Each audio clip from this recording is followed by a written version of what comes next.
Welcome to Caffeinated Mornings, a show built around the idea of more conversation and less presentation. We dive deeper into discussions that go beyond the surface of the work. A big thank you to our sponsors who make this show possible. Today's episode is brought to you by the award-winning, strategically driven, independent, full-service agency TDA Boulder. And we can't forget Buck Ross Productions and Coop Studios for helping us capture and share this show with you.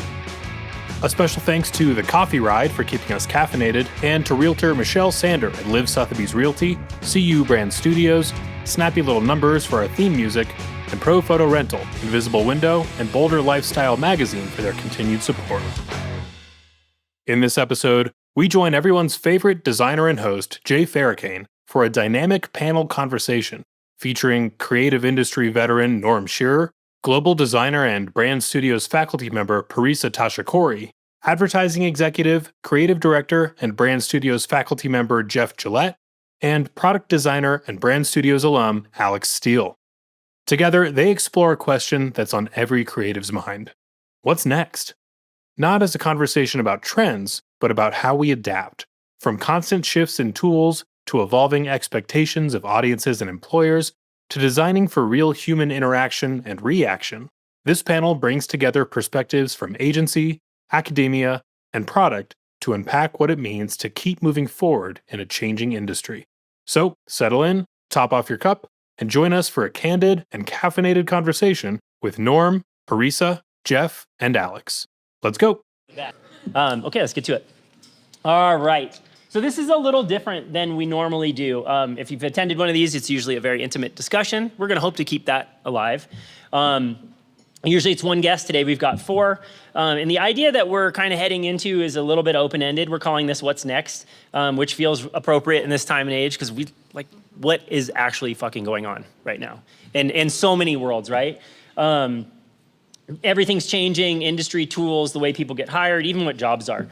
So instead of having a free-for-all panel, I'm gonna kind of frame you each up as kind of like you have a role. So Norm, you're gonna kind of be our industry veteran. You've been at this for a long time, doing it really well. Parisa, I want you to talk, you're gonna be our kind of like obviously faculty, but kind of on the brand side of things. Jeff, advertising and industry. And then Alex is our alumni. And it's always so awesome to have like alumni present here. And actually there's alumni in the restaurant and current students in alumni and faculty. In the restaurant, I said, in the audience, not the restaurant.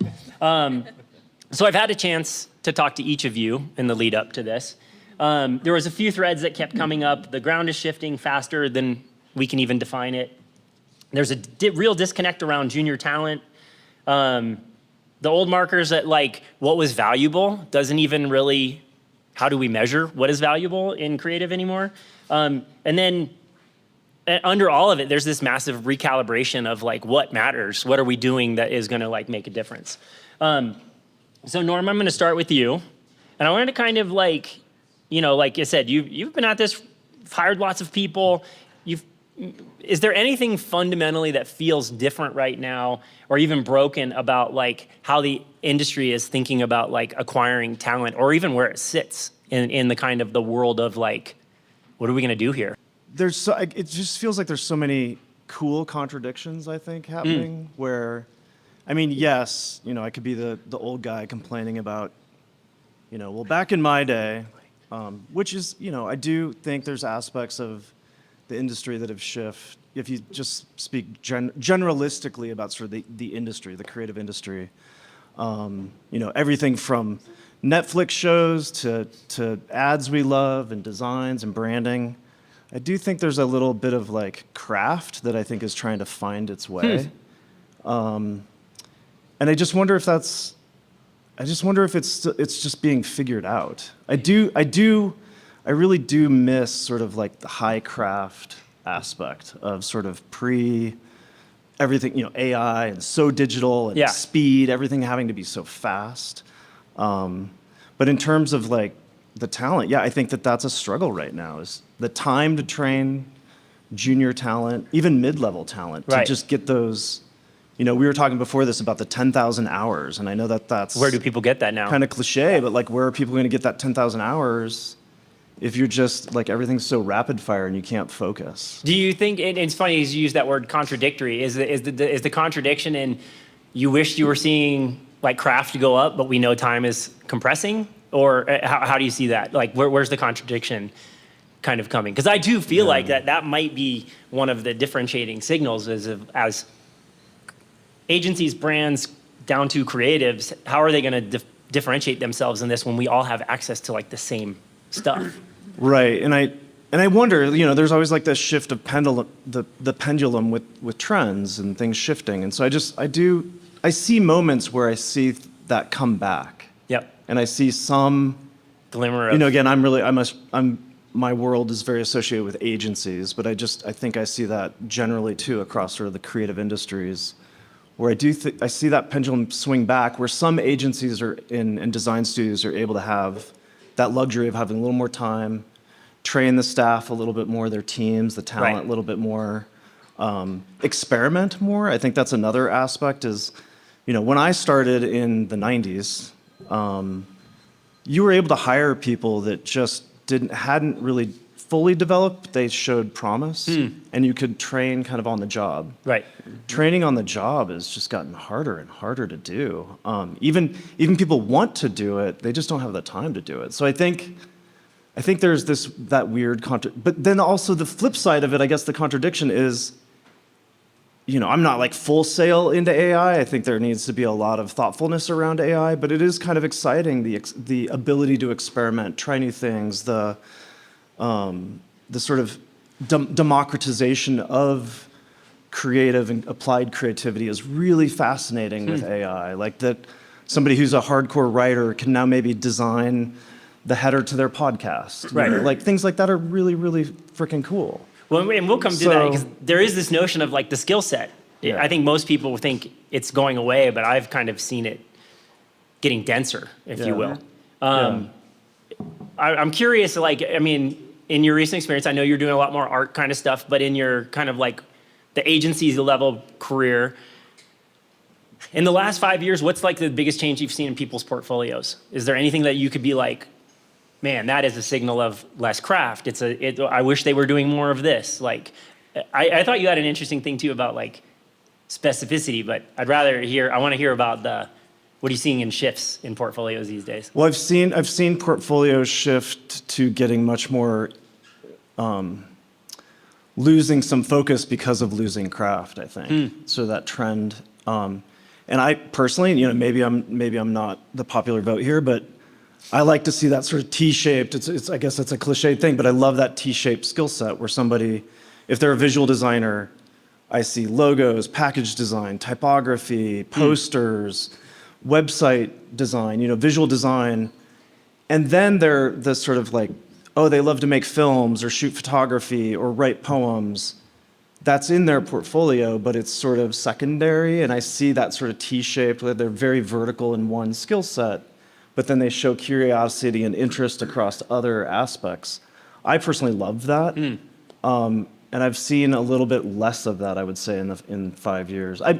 The people I'm drawn to, but I guess the volume of those sort of T-shaped things I see less of, which I think is just maybe that reaction to there's so many things to pick. You walk into the donut store and it's not just donuts now, it's candy and pizza and there's so many things to People are trying to cast from. a broader net, I think. Yeah. I was also curious in this world of, it says I have students ask me this, do you review resumes at all in this? Because there's a funny world of like resumes today. It says like, I think they're written for bots, but then I'm always curious, like, when was the last time you read a I do. resume? I look at resumes, but I actually look at them second. Okay. I look at portfolios first. Then I look to see like about the person. Yeah. So I might, jump into like if I have like 5 final candidates, I'll look at their social. I'll see what kind of things they're doing extracurricular, like in their dribble, or like I'll look to see like do they have a podcast or something? Like, are they doing things outside of that just make them an interesting person? I think Jeff Benjamin. And then I do use the resume. That's more like when you get to, we always do multiple rounds of interviews. So it's like, use the resume to guide a discussion. Right. Yeah. That's cool. Yeah. I think Jeff Benjamin, I was told, he used to ask this question, what are you doing when you're not doing what you do? Yeah, And he wanted to see totally. that, which I always love thought that. was really cool. I love that. That's yeah. great. Yeah. Jeff, kind of coming to you with this one. You've worked at some of the most revered agencies in the world, one of the world's biggest brands, and you're also in contact with like the best schools. Like I look at your feed and I'm like, he's where now? Like, and I'm like, and do you feel like the agency, well, not the agency, do you feel like the industry, creative industry as a whole is really like doing a good job of trying to like build the future, or are they just trying to like play catch up? They're definitely not building the future. I mean, they're trying to survive is the sense I'm getting. And a lot of the really great agencies, I was just talking about this yesterday, are going from meeting to meeting. They're moving super fast, and they're hiring more senior talent because of that. I mean, we were talking about speed before. That is something I think the juniors need to learn today is speed, because they need to prove to these agencies, like, you can toss me in there and I'm gonna add value on day one. Because they're worried, you were just saying this, like there's less on the job training because they're moving at light speed, trying to hit the next deadline, trying to prove their value, because it's a messy time right now in the industry. Is there anything that you're like, man, if they just did this one thing, they could do so much better? The agencies? Yeah. Oof. Yeah, I think if we trained clients better from the start, you know, seriously. Interesting. Yeah. Thank you. I love the snaps. It is also too, you know, like I think even my background, most of my thinking and through my kind of like movement through whatever you call it, the progression of your career was I was trained in a way that like agency. Right. We're seeing so much on the brand side now. Oh, and yeah. I really respect a lot of the work coming out of like brand side creative groups. Yes. How do you feel like, are they doing a better job for some reason? Or is it like, why the move to brand side for so many people? I think they do have the luxury to move a little bit slower, right? They aren't in the same position as an agency trying to prove their worth on a day-to-day basis. They're inside the organization and they have stronger connections to the business folks. So I think honestly, they are the ones taking a chance. We've got one of our students here at Crocs.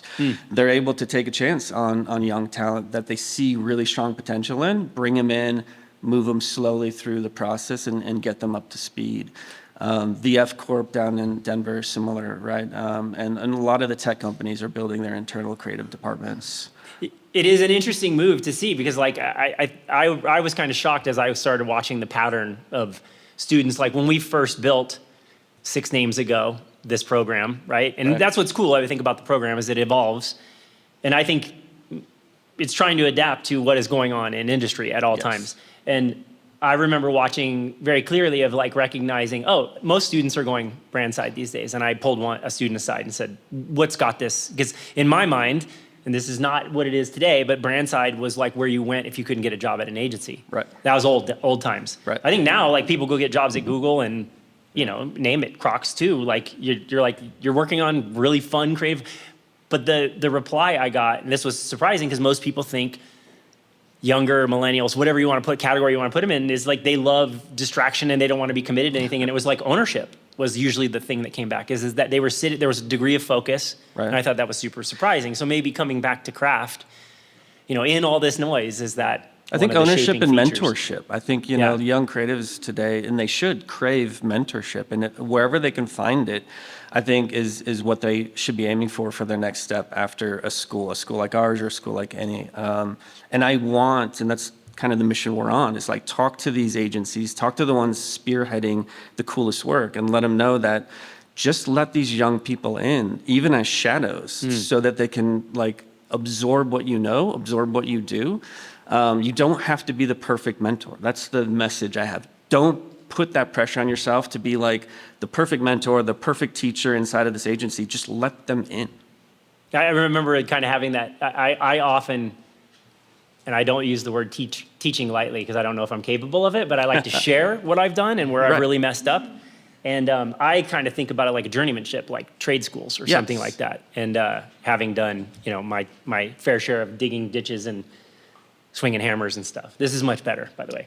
All right, Prisa, moving to you. From the education side, tools, skills, media, it's all changing so fast right now. How do you see, like, to Jeff's point, people that are bringing up the next crew of people, whether they're formal educators, whether they're coaches, anything like that, whatever we want to call them, mentors, how do you think they future-proof what they're sharing? I think it doesn't change a lot. You know, AI is here.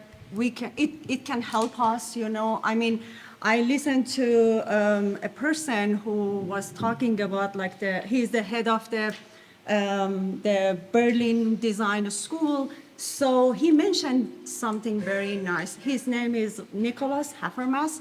And he said that in the past, in the classes, actually we had like 3 points, like peers, instructors, and the students. Now we have 4 points, like AI is with us, you know? We should just collaborate with AI. We should not just be against that. So in the past, I remember when I started my job after school, I didn't work with computer, you know, but they hired me because they saw the talent, the crafting part, that they really cared about that. So they educate me through, like, train me by, like, because it was the revolution of Apple Macintosh. So the mentorship that designers, they had that skills in the company, they helped me to learn everything so rapidly. But now the time has changed. At the school, at the classes, all of the instructors and teachers, professors, that they are practicing design and branding, advertising, at the same time that they should teach the foundation, they should teach the software, because every day everything is changing, you know? So, but at the same time, we should educate ourselves, you know, to learn about not the details in Adobe stuff or things like that, to how to mentor them prepare them for the future, you know.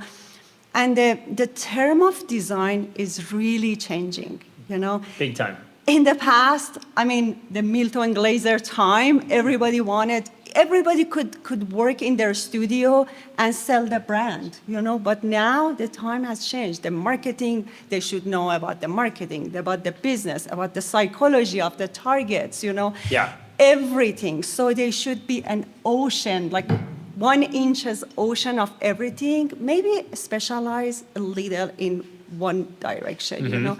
It's hard. It's not easy journey that we are all growing together. But definitely the new generation are very, very smart. I think one of the things that's interesting is like, you know, I think coming back to core foundational skills has been a very interesting kind of like part of the way I'm trying to share things, whether it's, and there's so many places you can learn, but like I went to a school that was very much organized in a way of like theory way before practice. And I am not a great learner in theory because I need to like see it in action. So I think that's one of the cool things that I'm seeing in this rapid fire way of like, I mean, watching even creative teams that I'm working with right now of like, hey, we need to get something out, literally speed comes back in by the end of the day. And going and grabbing like highly accessible tools, whether it's, I don't know, Canva or something like that. And I think some people think that's like using Word to do design, but that's fine. But it's a viable tool. And I think that we have to kind of get our heads out of the stodginess of like, you must use these air quotes pro tools too. I think that's such a smart thing. I mean, when we come back to the 10,000 hours, what you want to spend your 10,000 hours on as a young creative is the thinking, right? Yes. And the great thing about the AI tools is you can speed up some of the copying, you can speed up the rapid prototyping and put more time into the strategy and why you're doing what you're doing and really honing the idea. The problem solving. Exactly. Yeah. Well, and I think that's where it comes back to, I often bring up the point with the students I'm working with is big D versus little d. Little d is layout, big D is problem solving, right? And so I think I actually think we're headed more into big D capabilities because little d gets easier in some weird way. I think the sweet spot will be when it comes back to and like, who can really nurture in this something that feels hand-hewn or something like that, right? Well, it's okay. So you see a lot of polished. We used to call it polishing the turd. You see a ton of polished turds, I think now, like especially in social content. It's just like well, there's a lot of frameworks that people can really just drop. fancy shit. Yes. Yeah. Exactly. But that's the veneer of little d, if you ask me, right? And if we can kind of culture in that our design thinking, and I think this is what makes, is how you survive every tool change, is that foundational aspect of thinking. I think foundation never change. It's always there, you know, if you don't learn about like the foundation of branding, foundation of design, what is the negative space, positive space. It's the same. It's the same advertising that we saw from like Beatles, you know, like little car that they wanted to pay, like they said, we paid Early a lot VW for ads this. is what you're talking about, yeah. They said we paid a lot for these ads, but you just put a little like objects there without like any other things. Yes. I think the foundation never changed, and I always like the idea of the Bauhaus, and I think it's always with me, you know, because Function. function, exactly. And I do think the interesting thing about the tool changing so rapidly is I've told students in my classes this past year is like, you're on a level playing field now, almost as like a junior designer, because the tools are new to everyone and they're Right. changing all the time. And so in some ways, the designer who has been in school and has had the free time to like dabble in all these different tools brings a more, you know, maybe wider T generalist shape because they've had the opportunity to like try everything versus the designer that is in a full-time job and only has certain licenses that they can use and can't really kind of explore or go wide. So I do think it's, as much as it's maybe minimize the importance of like going deep into a specific tool set, it's also, I think, opened the door to get into design in some way. Well, and the notion of like big D, and I think either Jeff or Norm, you brought it up when we were in the lead up to this, was the notion of fear, how that fits in. Because like there are older designers that get stuck in their ways and they're like, I like using these tools, where I've seen younger designers that are like, I don't know, I downloaded this plugin and I started, like, there was no fear crossover in that, which was a really interesting thing. So that's interesting to think about it as like, it is level, the playing field. Alex, you're not new to the work world, but your lens is probably fresher than most of us up here. And your story's a little bit different because you were working as you like finished your degree too, right? Yeah. What did you, is there a difference of what you thought, well, what did you think mattered when you kind of were in those early working days, you're still at school? And then is that different than what you realize really matters now as you're kind of like a couple years into a design career? Going back to the speed conversation, I thought that was like all that matters when I was in school. It was like, I'm a designer that can output really high and I can get things done very quickly. And I think through the program and even through my first year in a startup, I realized that that's not always king, that it is a lot of like the thought process and having the critical thinking skills helps you solve the right problem rather than having the speed to solve just like any problem, right? And I think now what's interesting is if you like have that mindset, AI does feel like another unlock to me as a designer because I'm getting that speed back, but I'm still devoting the time to the right things, which is like the critical thinking and problem solving and just like the thought process overall of the design. Have you had an experience recently where you've, because this has been a topic in my own work life right now, but also I think it's valuable to share here, but like there is this notion of like, it's this kind of precarious balance because I feel like some people, like I know this was they thought they were pursuing the right idea and you get pretty far down the hole on it and you're like, oh, it dead ended. What's the strategy? Like what's a fix for that? Yeah, I don't know if there's one fix. I think as I've been talking to designers who are really leveraging, and I'm more of like product design and interaction design, and so leveraging these AI tools to like prototype quicker. When I ask the designers, well, where are you starting? Like, is it in Figma now, or is it in, Claude or an AI tool? And the answer I get back is like pen and paper and just like jotting out a screen or a flow and kind of like going through the necessary steps to like validate an idea before you get so far into high fidelity design that, it's like a sunk cost of, oh man, I really want to pivot and change now, but I've spent so many hours talking with an AI bot to like get this a certain way, what do I do? So I think it almost like puts more emphasis on the beginning part of the design process, which I don't think as far as I can see, is going to like drastically change with AI. It's that collaboration and understanding and talking to users and those like soft skills that are now so much more important because the high fidelity design option is so much quicker to get to. Yeah, it is interesting too, because I think some of the tools that are like easily at hand these days, particularly in like, at least in my experience, in a more like brand side environment, you're looking at pre-built elements a lot of times too. So the casualness of dragging those things in, it almost like you're rebuilding the story that's already been built. And if it's a new problem to solve, it's really interesting that people are starting on paper. I know that when I first started teaching at what was BDW, the word digital terrified me because I'm like, so much of my process is analog. And so like, I think it does come back to this idea that students shouldn't have a fear of like how they're going to like at least start their process. Yeah, and I think there is a fear of like, well, I don't want to like paper prototype, right? I want to like get into the tool as quickly as I can. Or maybe it's skipping the step of like, I don't want to spend the time to talk to like 10 users and, you know, get feedback on something.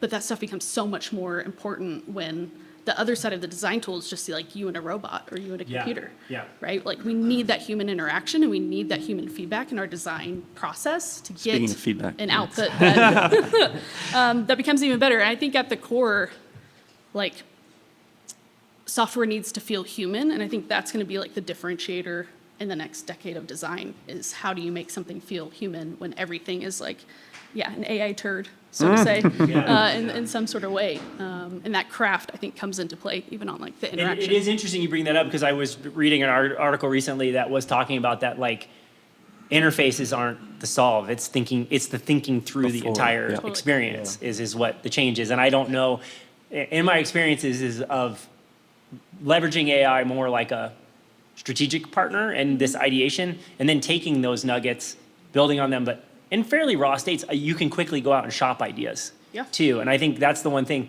you know, and capitalizing on this idea of the, you know, what do you do when you get to this a failure endpoint?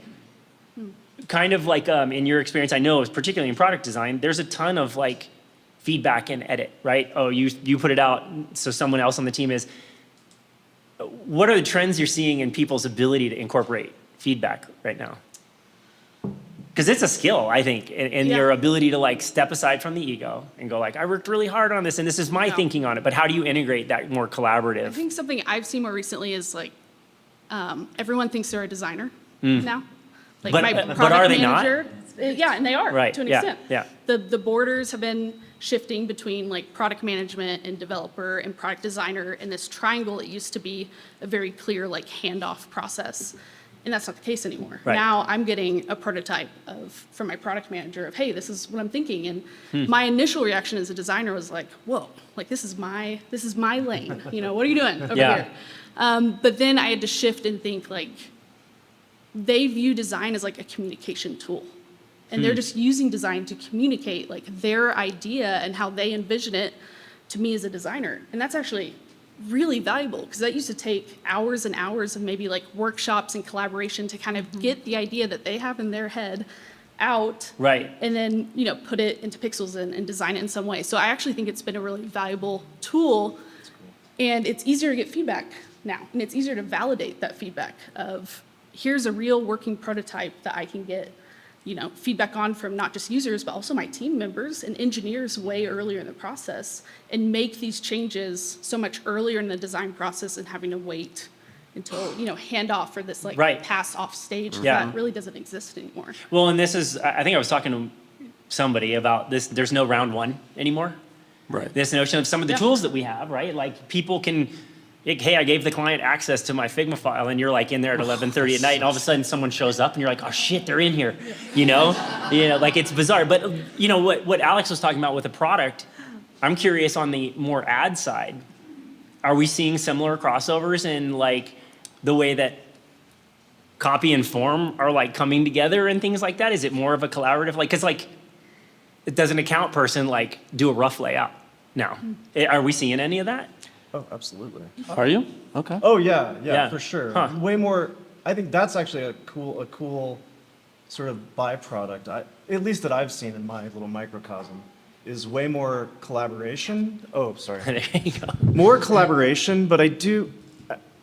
again, I hope this pendulum shifts, but the collaboration tends to be very remote or silo. So it's like people sharing a Google Doc with initial ideas where you've got an account person, a strategist, creative team, maybe me, right, a client, right, that are kind of like in this document, whether it's Figma, Google Doc, whatever, kind of starting to, like, where things are, where the clay's forming, where that used to be way more precious and kind of, like you were saying, Alex, territorial. And so I was just saying generally, I mean, there's times agencies or myself or team or whatever would say, let's limit this so there is some more helpful workflow where we can have some space just for us to kind of workshop this before we get too much input.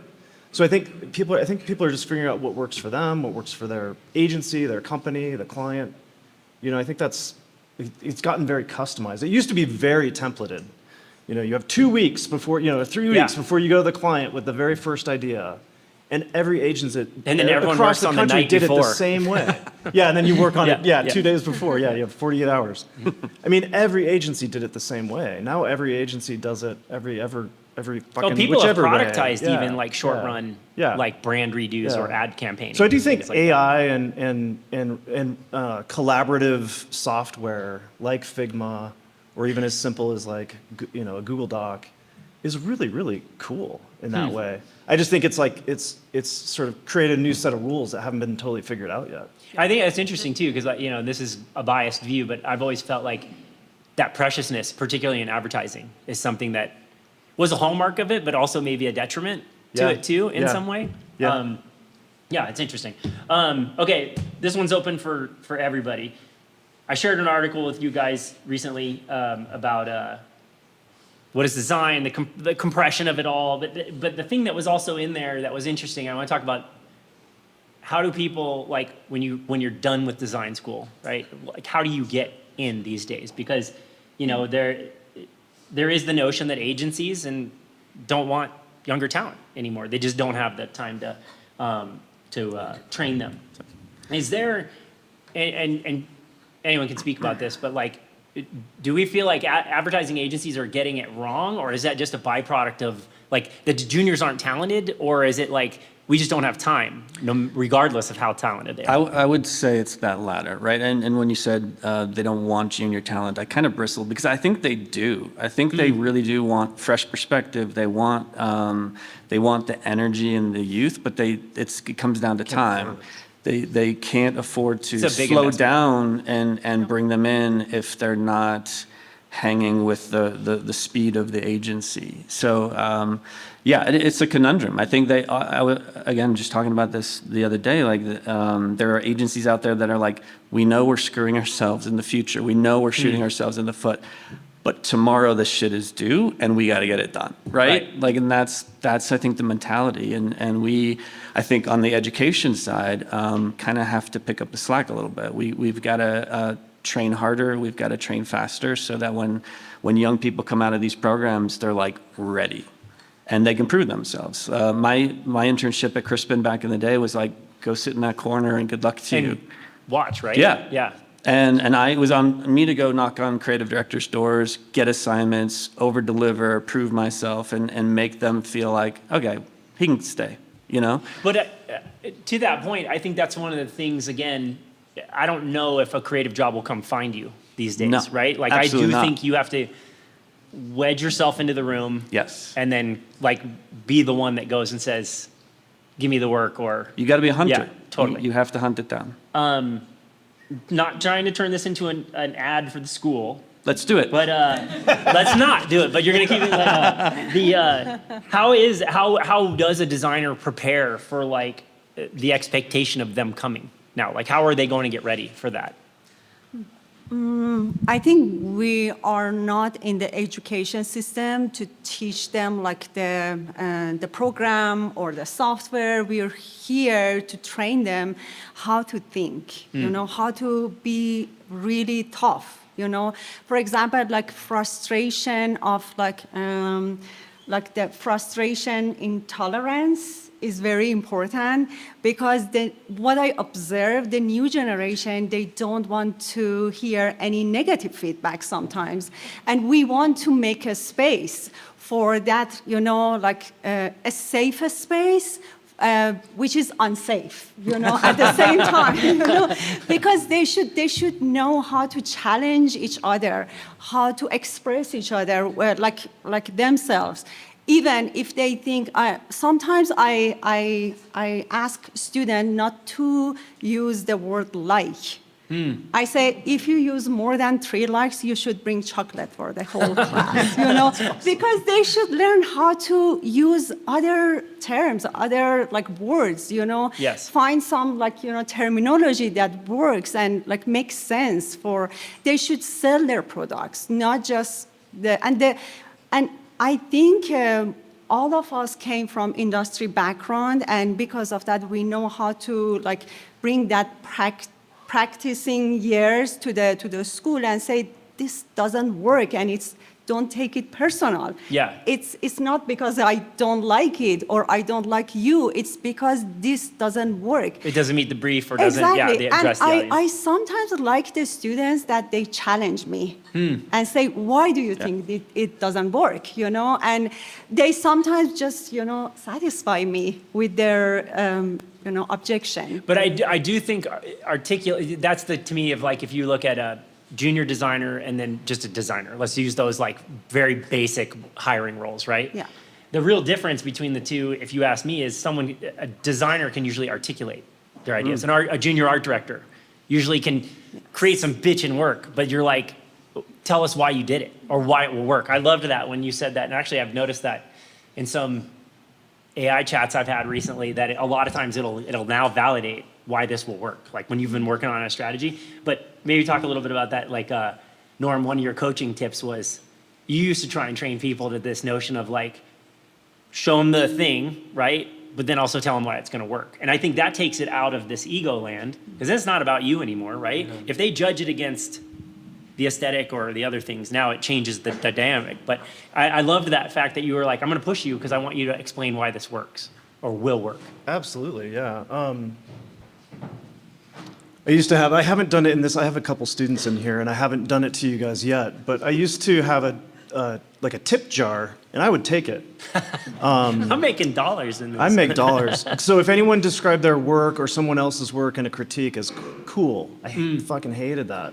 It's not, okay, you could say cool maybe at the very end, but you have to give me a whole paragraph of what makes it cool. You have to be able to break things down and articulate and describe why something works, even if there's an intuitive action to it, like an abstract painting. Right. Why do you like that abstract painting over that abstract painting? Can you break that down? And I think it's really important for students to learn you're learning how to see, and then connect what you see to how you think, and how your global views and culture and trends, all that interacts. That's really it's really cool. It's a cool time, I think, to art. I think art schools, yes, you get that in undergrad, but again, you're just it's hard to focus in undergrad. And I think when you go into a graduate level, post sort of level education, you just have that time to focus. Again, that's what's sort of missing in the corporate world, is there's not a lot of training. So I think that's what, trying not to turn this into an ad, but I'm going to turn this into an ad. But it is I think it gives that time to focus and to hone how to see and how to think about what you're seeing, and then how to articulate that, and to fuck that up sometimes. And you're experimenting and trying and seeing what works and doesn't work. So yeah, we should put the jar out again. I'll put the jar out again, because I used to get lunch money. I should mention that Norm has But no one has cash anymore. They don't. That's the other actually. thing. They can Venmo. They can Venmo me, yeah. QR code. But I should have mentioned this, that Norm has been a guest on Caffeinated before, and you gave homework to people. So I don't know if you're going to assign homework, but stay tuned, everybody. I didn't. Damn it. I didn't bring home. That's all right. I'm sorry, Jay. It's okay. You didn't let me down. It's all right. Yeah. I'll cry later.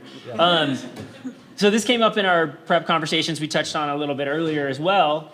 This notion of generalists versus specialists. It's interesting, because I think I look at myself as very Swiss Army kind of thing. But if we dug deeper into that, I know my background is traditional graphic design, and it puts you in some specificity just out of that background. But like, and I know we talked about T-shape, but it's interesting to me thinking as like designers, I think the advantage of what I'm seeing of new tools coming out, and this was that article I shared with you guys, that there's this notion of compression, that we're now like, just like you said, that the project manager sends you like a layout, right? Or they send you a wireframe or something. Compression is kind of the new thing. We're bigger than our own kind of role. So like, it's a little bit of like, it seems contradictory to itself, but like, we're actually getting more capable. Do you think it benefits creatives today to have a very outstanding specialty? Meaning like, I really love doing logos, or I really love doing websites, or I really love doing whatever it is, some super specificity. I'm curious because like, it does seem to fly in the face of like where I think we're going, where like we actually have more capability now. But is the sweet spot like, oh, I built this one really special technical thing? Is that critical? I can take it. I don't think it's critical. I mean, it's always cool to have a superpower, and if you can point to something in your portfolio or your background that's like, you know what, I do this really specific thing, and I know I'm fucking good at it. That's cool. But I think when you talk about creative directors who are interviewing young people and looking for talent, they're looking for, I think the thing behind that, which is the passion. Like, oh, this person's really passionate about something. That is the value, not necessarily like that you specialized in that thing. Right. And passion can come out in a lot of different ways. It can come out in that way, but it can also come out by, some of my students are like, yeah, I coded this Google add-on. I'm like, you know how to code? I'm like, no, but I just fucking figured it out. Yeah. That's passion, right? Or it's like I went and actually organized a photo shoot and we brought these things to life. We know we could have done it in AI, but we love this and we had a vision. Like, that's passion. That's what I think the juniors of today have. That is their superpower, and the more they can bring that out and however it shows up for them, the better. Well, what I love about that though is, and I think Alex, you touched on this, is the specificity that I'm kind of pointing at. I don't know if it's a particular discipline or skill like logos or the things that we could easily go put in categories. I think it's soft skills of like passion or presenting or convincing, whatever it is. And I think those are the things that if I was kind of starting over, I would probably focus on first, because I've seen brilliant art directors sell pieces of shit actually, and because they were convincing, right? And like, whether that's right or wrong, but like they could convince people. And I do think that's a talent that might be one that AI is not great at yet. Yeah. So. I would also say that like collaboration is more important than ever, right? Being able to collaborate with people of different disciplines and different teams, and being able to be a designer that like pulls a whole room together of divided thinking and divided thoughts. Being the bartender. It's like an art in Yeah, a you sort gotta of like, way. yeah. And being able to not just sell your work, but like bring the team along together to where everyone kind of believes in the work you're doing is a lost art. And get excited about other people's work, right? Like that, to be a good partner, to not just know how to like bring people to you, but to go to them and realize like, oh, you had a better idea. Let's forget mine. Let's go like sharpen that thing up. Yeah, I do think in the age of AI, it's like having a low ego. Yeah. Like sometimes the robot's idea is like better than mine. I'm like, oh, I didn't think of that thing. Like yesterday I was like, should it be a filter, should it be a toggle? And Claude was like, no, it should be this. And I was like, oh, okay. But it's just, having a low ego for other people's work and your own work. But also learning, like, if you have an idea that you really believe in, that you're passionate about, being able to like sell the room and bring them along. I think that openness to ideas is so incredible. And it's really interesting to watch, at least in my work with like more brand stuff, of like how far out, like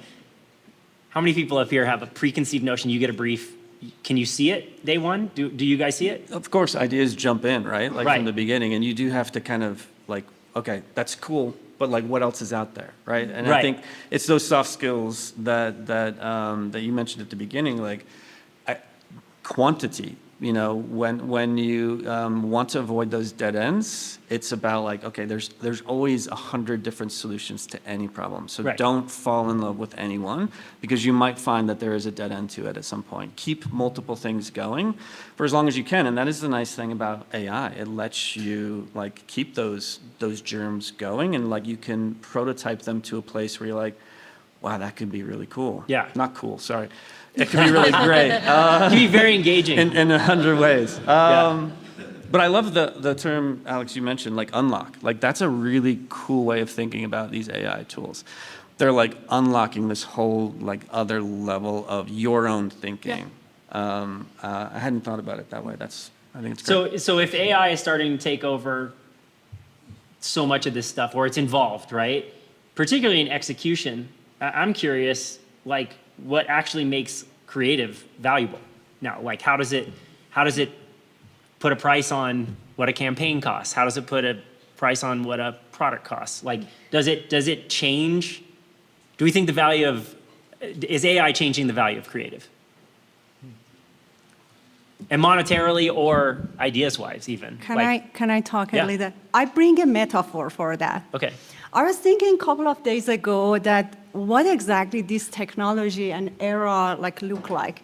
I was passing through the like Boulder Creek path and the river, and I said to myself that the technology was always there from the time. Just remember the time that radio or television or like computer or any kind of like gadget that we created, there were some objection always. You know, there were some people, even I remember like typography vs calligraphy. Some people really didn't like that. Like the calligraphers, they thought that their job will be taken by designers and typographers, but it never happened, you know? So I think like the river, it's always there. Sometimes it's just more speed, sometimes less water, sometimes it's more fish on that. And it's good for us. Go with that like flow, sometimes with the same speed, sometimes stand a little, enjoy the flow, you know. I think it's so important, and sometimes if we just step back and not pay attention to the tech, it doesn't mean bad even. You know, we just observing that. We just learn from other people how they react through the technology. But definitely we should embrace that. You know, we can't avoid it at all. I have a creative partner who just doesn't even like, whether it's involved, well, it's always involved, right? Because it's even in things like Photoshop.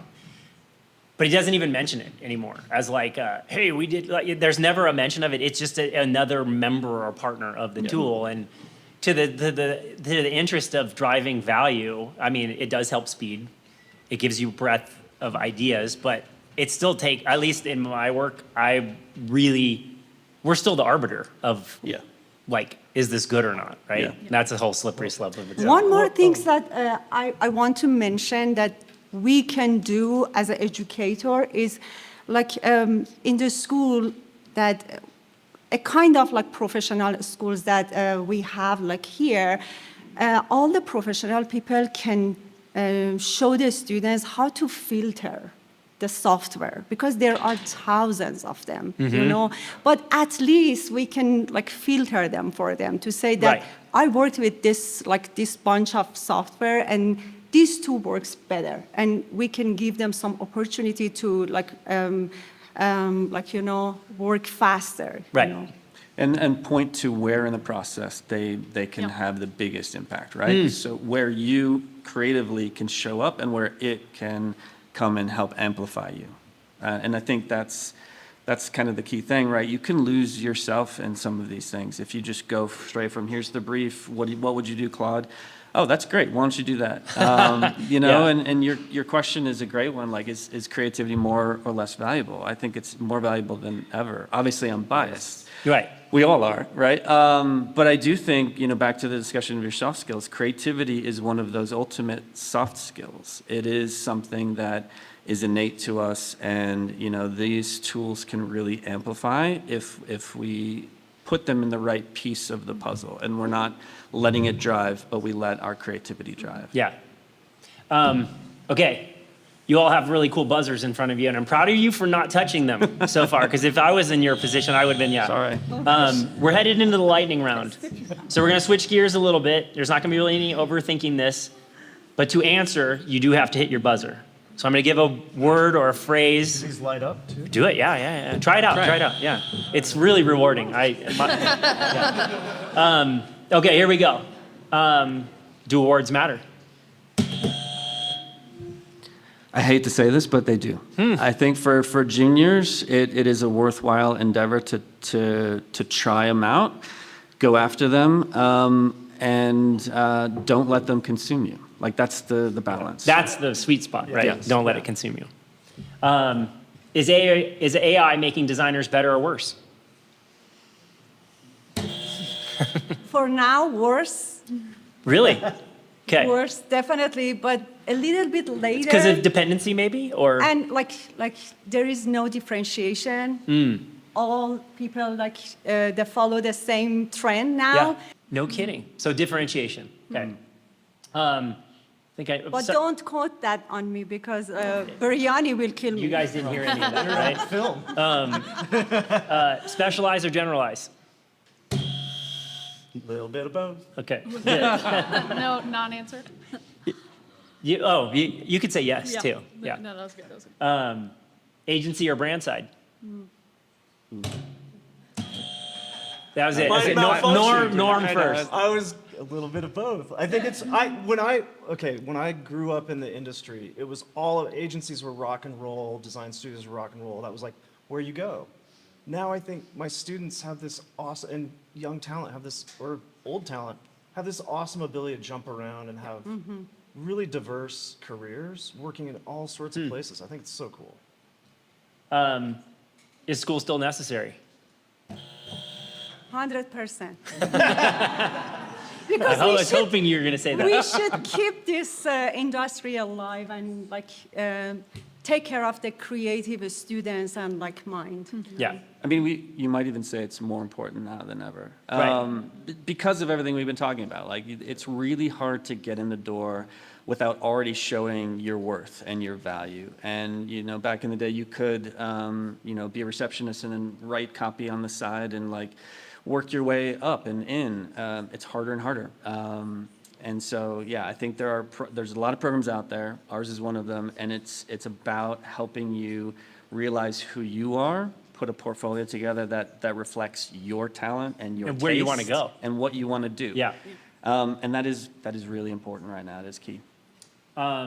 Iterate endlessly or ship quickly? Ooh. In between. Ship and iterate. Okay. Ship and learn. Cool. Yeah. But I think, the age of prototyping is it's so much quicker to build something, but it's also so much quicker to get the learnings that you need to make it better. Love it. Style or idea?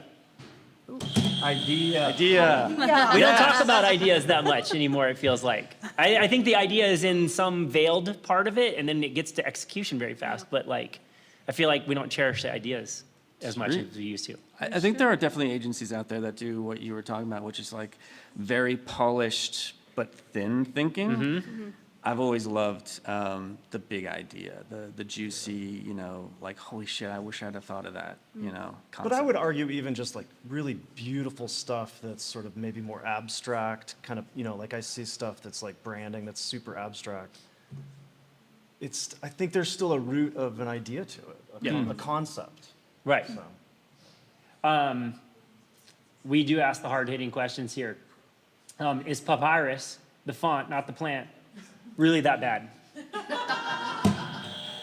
Not that bad, but overused. Oh, interesting. I think it's actually a pretty you say diverse font. papyrus? Papyrus. We used to call it papyrus. That actually makes it sound better. I like that font. That's good. That's good. You do? Oh, that's great. Constraints or total freedom? I think you got to have a little constraints. As much as it's fun to think big and go wild, it's almost more rewarding if you had to stay within some confined That's place. my favorite space to Yeah. be in. I love challenging the maximum density of that. And I think design always have some brief, advertising, design, creative job for a client always have some limitation and constraints that we Yes. should work with that. Yeah. I do think it's also awesome. There are some agencies and brands that almost flip the brief over on purpose, and that's the way they define their properties. But they still stay within some sort of constraint. Exactly. Well, they're applying their own constraint, and that's often, I think, something that I often say, and I was taught by a creative director early on in my career, is like write the brief that you want to work on. So you would almost go present that back. So you can build your own constraints if you don't like them, but we don't often challenge that idea too. All right, last one, theory or practice? I think both of them. Yeah, you got to chime in or I'm not going to listen. Sorry. I forgot that. That's okay. I think both of them, you know? Yes. We need to like train people and like ourselves like with both of them. Like theory is not far from the practice. We can learn about that and like apply that on practice, you know, in my point of view. Yeah. Okay. Final question. I want to kind of end on this, and I'd love to hear from each of you, but I'm going to start with you, Alex. If you were starting today knowing everything you know, now experiences, opportunities, what would you do differently? I think in the program, there's a tendency to like get so focused on your work and try to like take it so seriously. And I think just enjoying more of like the people, the connections, the opportunity to like meet industry professionals, and having a more like people first mindset in design rather than like I'm working on my own, you know, design craft. I think that's important, but it's like you have your whole career to do that, and taking advantage of the moments early in your career that you can message anyone for coffee to learn and get a yes. Yeah. You know, and really leveraging that. Have you, two parts to that. Workload in school, you were working too while going to Yeah. school. Yeah. Workload after school. I often joke with students, this is the hardest, this is the easiest it's going to be. True or not? Yeah, I think so. Yeah. And then have people reached out to you? Are you fulfilling your own request of being that person? Hey, I'm here, I'm alumni, I'm listening. Yeah, I mean, I'm thankful to Parisa of Yeah. getting invitations back, teaching classes in the program, Cool. which is a lot of fun. And, you know, I think it's even tied into like layoffs in everyone's greatest fear. And it's like if you have a job, you are not guaranteed to have that job forever. So it's Right. like, how can I in my position help somebody else so that if I'm ever in that position, you know, people can help me Right. as well. I think it's that way for, you know, networking and career as well. It's like, and I think I see that with AI. Like, I think in some way, the most I've learned about AI the past several months has been meeting with other designers To talk about how they're to using talk about it and Yeah. learn from them. And it's almost like it's weirdly like brought more discussion and community about because of the, I think like important nature, you know. Yeah. And I think that's like a really cool artifact that's come out of it. Interesting. Parisa, what would you have done, knowing what you know now, all your experiences, opportunities, everything you've ever done in your career, if you could start all over, what's the one thing you would have focused on? Focused on or change that? You either. Okay. If I had any opportunity to go back, I would work with more ethical brands. You know, and I think like we all like, for example, when we talk about the brands and like packaging, the product that we create and design in the world, like cigarettes, you know, things like that.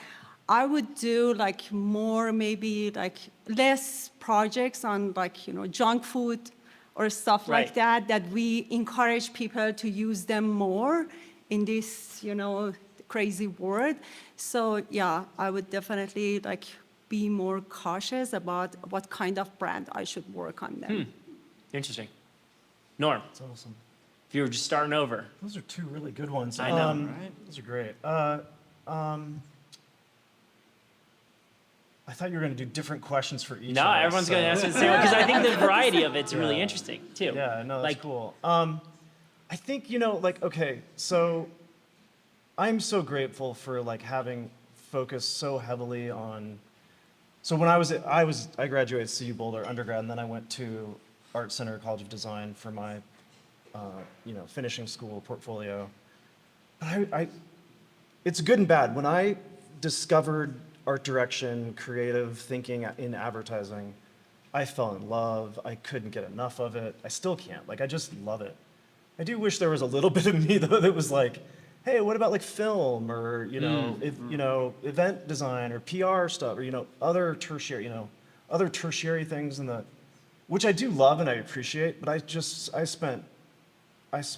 tried to get to my 10,000 hours so fast and still do around just being an ad geek. because I love that creative problem solving for another person's business problem. I just think it's so cool. Ooh, I used my, I owe you all a buck.